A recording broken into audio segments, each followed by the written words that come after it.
ABC7.com. This is Mark Brown, ABC7 Eyewitness News, and what you're looking at here is a high-speed pursuit involving the California Highway Patrol. This began in Whittier at about 9 o'clock near Arley Avenue and Homestead Street. It actually began in the Santa Fe Springs, but Whittier PD was the first ones that got onto this.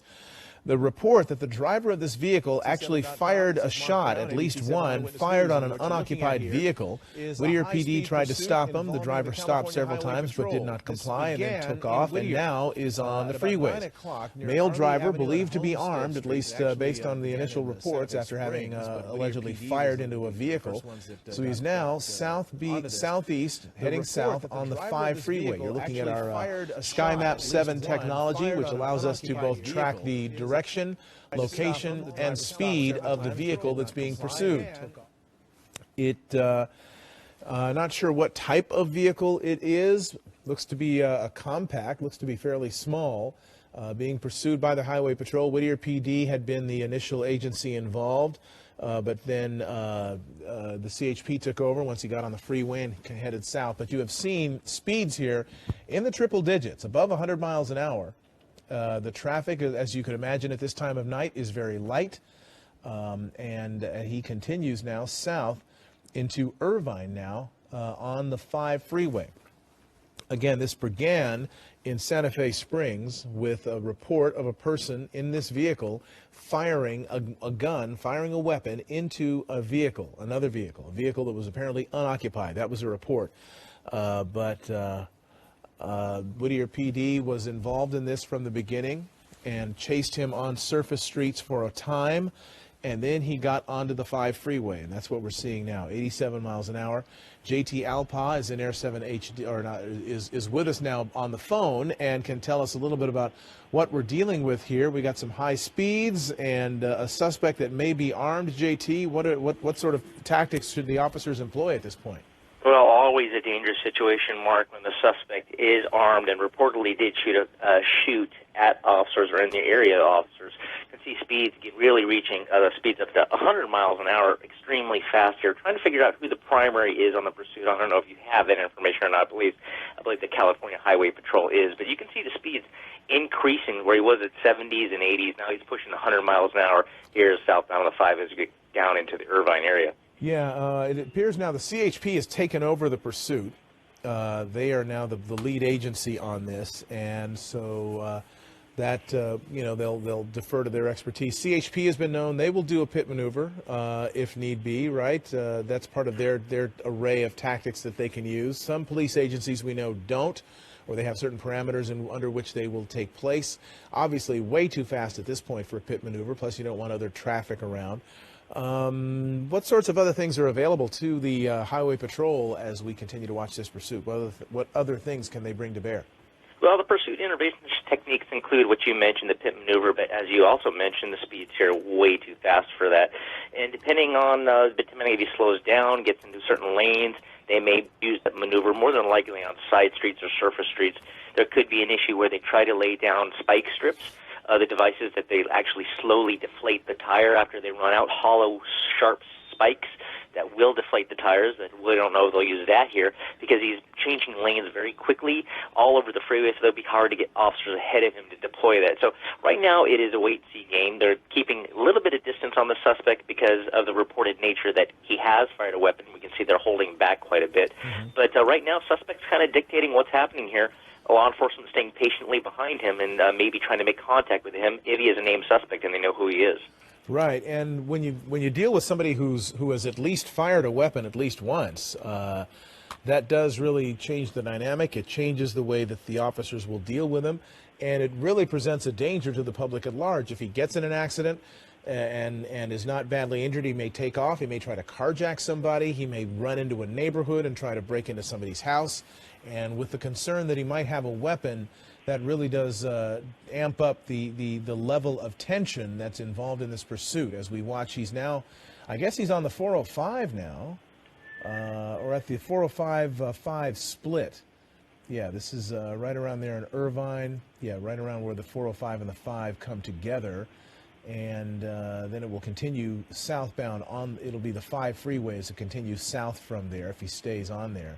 but he could go in another direction. We suppose he could get off the freeway at any point, but you're seeing there the 5 freeways where he is, thanks to our Sky Map 7 technology, which allows us to really keep an eye on where he is and how fast he's going.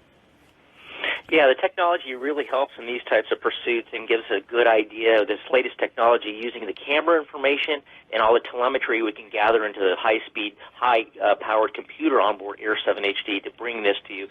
And just the speeds alone, again, pushing 100 miles an hour down through past the El Toro Y, southbound on the 5 freeway. But you mentioned something interesting, Mark, about the armed suspect. As we pull out, you can kind of see the streets. We'll turn the streets on and give you a wider look of where we're at. But what you said earlier about the armed suspect, now, usually what some of the tactics some departments will do is they go into tracking mode or surveillance mode. Well, they'll back off, try to get the suspect to slow down, and they'll have the air units or air support division follow that suspect until he pulls over when he thinks he's not being followed. Well, in this case, with an armed suspect, they want to be careful with that because there is the potential that, as you mentioned, he could carjack another suspect or be involved in another high violent crime with that weapon he's using. So that might not be a tactic they use during this pursuit. Okay, well, we're seeing him now, continuing now on I-5 South in Laguna Hills, continuing at still a very high rate of speed, 94, 95 miles an hour, not giving up.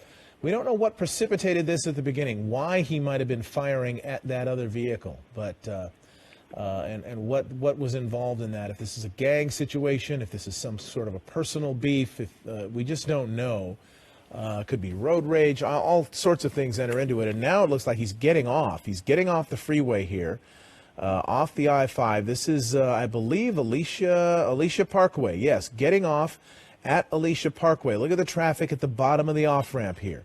He's still going very fast, way too fast for this situation, and almost collided with someone there. Now he is heading on Alicia Parkway. And we don't know if I believe he could get back on the 5. We've seen that enough times in these pursuits where people get off on from one direction and get back on in another direction, and that appears to be what he might be doing. Looks like he's on an on-ramp now and getting back on the 5 northbound. Yeah, tried to make that violent move or that move, maybe trying to trick the CHP officers into staying on the freeway where he got off the freeway, but that usually never works. They've got plenty of units that are very versed on suspects' tactics on trying to do this, but you can see that the CHP were right behind him, that he didn't pull the wool over anybody's eye on that maneuver. Yeah, kind of hard to outfox the highway patrol when they've got all those vehicles, they've got radios, they've got, now did he turn his lights off there? That's not going to work either. Yeah, again, another tactic doesn't really work. But you saw when he got off at Alicia Parkway, he almost got sideswiped, or T-boned, I should say, by just a citizen in a vehicle driving on Alicia Parkway. Almost took him out. Came very, very close to a collision there when he got off the freeway. Right, and now it looks like he's getting off again. This is Lake Forest, the Lake Forest exit off the northbound 5. This is in Laguna Woods. You see a CHP officer right there at the on-ramp waiting for him. It appears what they're probably trying to do is block the on-ramps, keep people from getting on the freeway ahead of this pursuit, which will ease the traffic problem and lessen the chance of an accident. But now he is on El Toro Road and about to turn onto another street here. This is, I guess this is Avenida de la Carlota in Laguna Hills off of El Toro Road, and he looks like he's going into this parking lot here. Is this a shopping mall? We can see if we can zoom out, see what kind of business this is. Let's pull out a little bit and see where he is. This is some sort of a business area. Looks like a pretty big, I don't know if it's a mall or a big grocery store or something like that, but a pretty big business and a big parking lot. And he is pulling that sedan, now going kind of slowly through the parking lot. But anybody who's out there is in danger because he's still trying to get away from police. Yeah, Mark, it looks like he put a little bit of distance between himself and the pursuing CHP officers. Maybe he thought he had a chance to kind of duck in here and blend in the scenery. But you be assured that the helicopter overhead does have eyes on him, just like we do in Air 7 HD, watching his every move and radioing that information down to the officers on the ground. Right. Okay. Well, it is a shopping mall. There was a Macy's store that he just passed by. So he's in this mall parking lot, and now you're seeing some of the local police, it would appear, also getting involved in this. CHP has been the lead agency for some time. Again, this began with the report that this individual was firing a shot into a vehicle, And Whittier PD was the first one on it and yielded to the CHP once he got onto the freeway, getting on the 5 South. Looks like he's getting back on the freeway. Yeah, ducking into that mall, slowing down, and then the suspect apparently got eyes on some of the officers that were in the area, some of the local police department, maybe the Laguna or Orange County Sheriffs or Laguna, being notified by the pursuing CHP and the helicopter that the pursuit was coming through their area. But it didn't quite work. Maybe he was looking for a parking structure to ditch out in, but it apparently didn't quite work. As we got a pretty good look at him as he was driving through that parking lot with extreme vision, and it looks like it may be a Honda Civic. Right. And so now he's going 75 miles an hour south on the 5 freeway again. He had been going south, started going north for a moment or two, got off in Laguna Woods, and then got back on. He kind of rolled through that shopping mall parking lot. Not sure what the idea is here. If he was, I mean, he even turned his lights off for a minute and then got off the freeway. Whatever the tactics are that he thinks are going to work here, they're not going to work. There are just too many people, too many officers behind him. They've got air assets above him. We're above him, frankly, and we can keep track of where he's moving. So it's going to be extremely difficult for him to shake his pursuers, and all he can really hope for is to just kind of prolong this and prolong the inevitable. Ultimately, he's going to either run out of gas, or he's going to give up, or he's going to crash. Those are pretty much the options that are available for somebody like this. They could use a spike strip, but as you point out, they need a choke point in order to do that. Right. They can't just do that on the open freeway. So they need a choke point. They need a predictable area where he's going to be so somebody can set up for a spike strip. And the way he's doing it at this point, that's pretty much impossible. And the pit maneuver, as you mentioned, the speeds are just way too high at this point, close to 100 miles an hour in this Honda Civic, heading south on the 5 freeway through Mission Viejo. And traffic very, very clear ahead of him. Yeah, and the tactics on a pit maneuver as well, especially the armed suspect, it always puts the officers in extremely close proximity of the suspect, which isn't a good idea. They believe him to be armed. But you mentioned earlier about the suspect, and we're seeing a lot of questions on Facebook here with nearly almost 23,000 people watching us on Facebook. Why did they do this? Why did they run? And what they usually say, Mark, is that they say they don't really know the suspects. They just want to stay out of cuffs as long as they possibly can. They know inevitably they're going to be taken into custody, but sometimes they'll call loved ones, family, friends, and unfortunately puts a lot of people in danger out on the roads. And while these high-speed pursuits continue to go, it's very dangerous, and they're facing even more charges if they hurt or kill somebody. All right, and he just got off again at Oso Parkway in Laguna Hills. So he seems to want to kind of loiter around Laguna Hills in this area. Look at the speed with which he is taking that turn. That was a dangerous maneuver in that car. This is not a high-performance vehicle here, we don't think. It appears it's a Honda Civic, so it's capable of some speed, but you got to watch yourself around those corners because it's not made to corner like that. And now look at the speeds on the surface streets here. Very, very dangerous. This is on El Paseo in Mission Viejo. This is sort of near the 5 freeway. Not sure exactly. Well, the direction is northbound now. And it appears maybe he has some idea of where he is, because is this back in that same shopping mall area? Certainly does look like it. He may have doubled back just a little bit and come back into that area. And for people that are more familiar with the area, I should say a little bit more familiar, get you more familiar with the technology we're using. Everybody's going to see a little icon in the bottom right corner of your screen. That's a helicopter icon of Air 7 HD, and it gives the direction of Air 7 HD and the direction we're traveling, usually the same direction. You'll see the direction of the car next to the speed tracker on SkyMap 7. And the orange caret you see that's heading off the right side of the helicopter, well, that's where the camera's pointing. So we're pointing out the right side of the aircraft now as we're heading back northbound here along El Paseo. Right, and he just tried to do something in that parking lot, like he tried to maneuver around there as if to shake his pursuers again. Didn't work. They're right behind him. Yeah, he sure likes these parking lots. This looks like it might be a different shopping center, but again, the speeds that he's going around and around in these parking lots, and luckily a little bit later here at night, 10 o'clock, and that mall appeared to be closed, but very dangerous high speeds in these parking lots on these side streets. Yeah, he just tried to make that, started to make a right turn, changed his mind, went left. Now he's heading east. Now it looks like he's getting back. Is this getting back on a freeway now? hard to tell. Heading onto the I-5 south again. So it appears he's kind of circling through this area of Laguna Woods. Mission Viejo, Laguna Woods, that's kind of the area where he has been circling and loitering, if for lack of a better term. The speeds have been high, both on the freeway and on the surface streets, an indicator of what sort of desperation this person is being motivated by. And it began, as we said, with a report of a gunshot, at least one gunshot fired by the driver of this car into another vehicle. And that is where this all began. They're not going to let this guy go. They're probably going to stay fairly close on him. They may not. This may not be the kind of thing where they back off and let him, kind of foot bail somewhere. If they think he's armed, they're going to stay on him, right? I mean, that's pretty much what they do.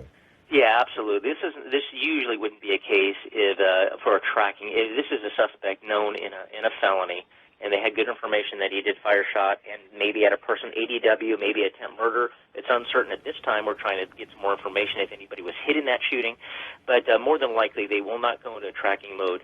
The suspect does get out and run the Air Support Division overhead. We're not sure which agency is the primary overhead right now, but they're going to make sure that they get that containment set up with CHP officers and whatever agency and whatever area he's in to get him contained in that perimeter. They'll have enough officers to contain him in there, and if need be, get canine units and maybe even tactical teams in this type of situation if the suspect is armed. Mm-hmm. And just for our viewers' edification, it's a newer model gray Honda Civic four-door, no plates. Don't know if that means it's fresh out of the dealer, a brand new car or what, but it has no plates, and it is a gray Honda Civic four-door. He is on the southbound 5 after having gotten on and off the 5 freeway now several times in Orange County. From a chase that began in the Santa Fe Springs area, I believe it was, and Whittier PD taking part in this pursuit, and then ultimately the CHP being the lead agency, because most of it at this point has been on the freeway. Yeah, moving down into the Mission Viejo area, deeper into southern Orange County, we'll see if he makes his way towards northern San Diego County, or if he gets off, maybe doubles back and tries to find another parking lot here, Mark. But again, desperate to get away, and CHP now starting to close it up just a little bit, staying a little closer behind him, because we did see them back off a little bit when he got off on the side streets, and there was really no CHP to be found near him. Some of the local agencies were much closer than California Highway Patrol. Right, and typically Highway Patrol officers are alone in their vehicles, right? There are not two people in a Highway Patrol vehicle. Yeah, they run what's called L cars, Lincoln cars, one-man cars, and that gives them the ability to work, put more cars out in the field. Usually they'll stay in the area and work in pairs with close proximity area. One officer needs help or assistance. One is usually nearby, but one-man vehicles. And we talk about this often in pursuits. During pursuits, CHP is one of the only agencies that actually rotate in and out fresh officers in a pursuit. So the two officers you see right now pursuing that primary and secondary unit in that pursuit, what they will do is they will soon be rotated out of that pursuit and replaced with two new officers, maybe from a different division, maybe an Orange County or a Northern San Diego division, but they constantly rotate in and out. And it's a very interesting tactic that only the CHP we've seen done. Most municipalities, the primary unit stays the primary as long as his vehicle can stay in pursuit. Yeah, and in studying these and covering these over the years and some of the stories that we have done in the wake of pursuits, there is something that actually happens psychologically to an officer that's pursuing a vehicle like this. They what they have to guard against is this kind of a tunnel vision where all they see is the vehicle that they're pursuing, and they're not looking at cross traffic. They're not able. They're just not able to see it. The mind just focuses on this, and they're not able to see cross traffic or other hazards or other things that are ahead of them, things that may be problems, all sorts of things that could crop up that they just can't see. And that's after being involved in a pursuit or staying on this person for too long. And that is one of the reasons why they have why they rotate people out. The Highway Patrol, of course, has the ability to do that because they've got units all literally up and down the state if it ends up being that sort of lengthy pursuit. where a municipality may not be able to do that because they just don't have enough people and not enough cars available to do that sort of thing. They're busy blocking on-ramps and side streets and may only be able to afford to have one or two, or a few cars in direct pursuit. And one of the advantages of an agency such as an LAPD or LA County Sheriff's Department when they do run two-man or two-officer vehicles is that you've got a passenger officer, and his responsibility during this pursuit is to clear cross traffic, to keep you from tunnel vision, which you mentioned, which is a huge problem. Training is what they do for these, but when you get in your first pursuit, that's exactly what happens. You get tunnel visioned in, and you need someone to kind of pull you out of that and maintain that wide look and make sure that you don't get too tunneled and too fast, and you keep safety the number one factor. And we talk about this too, Mark, in these pursuits. There is a supervisor in this pursuit, the incident commander, who's assigned to this pursuit, and his sole job is to manage this pursuit with the help of the helicopter overhead. His job is to ascertain whether the advantages or the way the difference is getting the suspect in custody as opposed to the danger to the public at large. Yeah. So they're constantly weighing that. That has to do with speed, with road conditions, with what the suspect's wanted for. All these things are continuously balanced, and the questions are asked throughout the pursuit as it continues, whether it's worth continuing to pursue. And so far, in this case, it is. All right, and again, because this guy is reportedly armed, and so they're entering a construction zone, it looks like. There are cones on there. It looks like he hit one of them.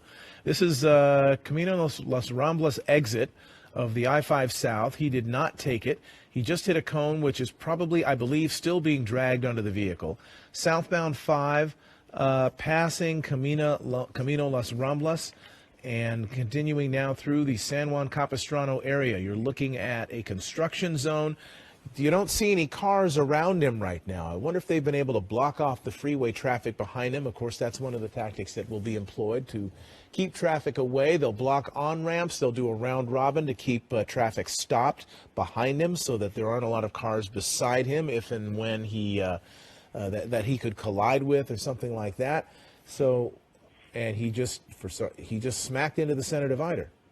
He just hit the center divider and now has come to a stop. This is strange. Very strange. It almost makes you question if somehow this suspect is under the influence of a narcotic or alcohol, but very erratic driving, slowed down a little bit, and as you see, we'll see what happens here. Right. There's really was no reason for him to hit the center divider unless there was something happened where he hit a spike strip or something that we just didn't see. But he has just stopped. His hands are waving now. This is a good sign. He's got his hands in plain view. We know, of course, that the officers who are behind him now, those highway patrol officers, will be talking to him and telling him to turn off the engine and or throw out the keys and then get out. Now, this will be hampered, of course, by the fact that he's jammed up against the K-rail and may not be able to get out on the driver's side.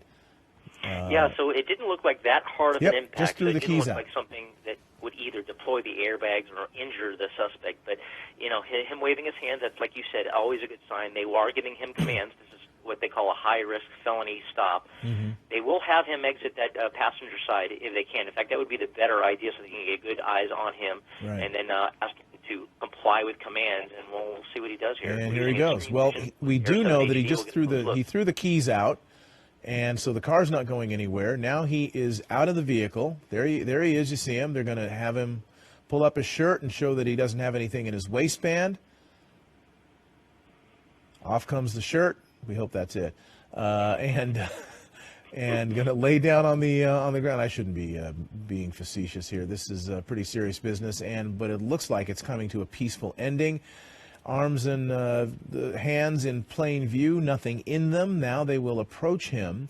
I wonder if they're going to try to make him turn around, or because normally they don't want him facing the officers as they approach. HP does things a little differently. Sometimes they'll actually call them back to the sound of their voice. Sometimes they'll pull them out. It just depends on the officer's training and experience. But we'll see what he does here. But he is going with the program.